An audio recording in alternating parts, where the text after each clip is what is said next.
Shalom Bapak Ibu dan Saudara-saudara yang dikasihi Tuhan dimanapun kita berada, mengawali setiap aktivitas dan pekerjaan kita.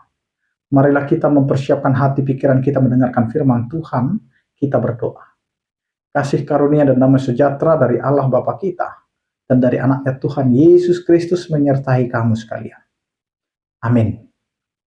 Bapak Ibu dan Saudara-saudara, firman Tuhan yang menyapa kita pada hari ini tertulis dalam surat Yudas pasal 1 ayat 20 sampai dengan ayat 21, demikianlah dikatakan. Akan tetapi kamu saudara-saudaraku yang kekasih, bangunlah dirimu sendiri di atas dasar imanmu yang paling suci dan berdoalah dalam Roh Kudus.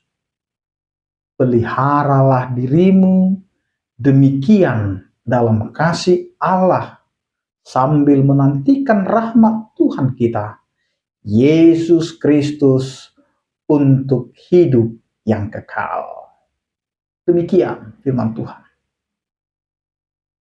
Bapak, Ibu, dan saudara-saudara yang dikasihi Tuhan, tujuan utama surat ini adalah memberikan peringatan keras terhadap para pengajar sesat yang menyusup ke dalam jemaat. Para pengajar ini menyalahgunakan kasih karunia Allah demi membenarkan hawa nafsu mereka. Maka jelas surat Yudas ini jika dibaca dari ayat 4 sampai dengan ayat 19 membongkar kebusukan dan hukuman yang menanti para pengajar sesat tersebut. Di mana di ayat 20 surat ini mengubah nadanya secara drastis, yaitu dengan perkataan akan tetapi kamu. Dalam bahasa Yunaninya, hemes de agapeton. Ini adalah pernyataan yang kontras, yang tajam antara karakteristik para penyesat dan karakteristik yang harus dimiliki oleh jemaat sejati. Maka jelas kita akan melihat beberapa hal dari firman Tuhan ini. Yang pertama, bangunlah dirimu sendiri di atas dasar iman yang paling suci. Kata membangun menggunakan metafora arsitektur, seperti membangun gedung. Dasar iman di sini bukan merujuk pada perasaan percaya subjektif, melainkan konten pengajaran para rasul yang objektif, yaitu doktrin yang sehat. Bertahan dari penyesatan tidak bisa hanya mengandalkan emosi, melainkan harus berakar pada pemahaman firman Tuhan yang kuat dan kokoh. Yang berikutnya Bapak, Ibu, dan saudara-saudara, berdoalah dalam Roh Kudus. Ini bukan berarti berdoa dengan bahasa roh saja, melainkan berdoa yang diselaraskan, dipimpin, dan dikuasai oleh Roh Kudus, bukan oleh keinginan daging. Roh Kudus membantu kita berdoa sesuai kehendak Allah. Bapak, Ibu, dan saudara-saudara yang dikasihi Tuhan, menantikan rahmat Tuhan kita Yesus Kristus. Kata menantikan berarti menunggu dengan penuh pengharapan, penuh dengan kesiapan, yaitu eskatologis. Fokus hidup orang percaya bukanlah dunia yang sementara ini, melainkan kedatangan Kristus kembali yang membawa kesempurnaan hidup yang kekal.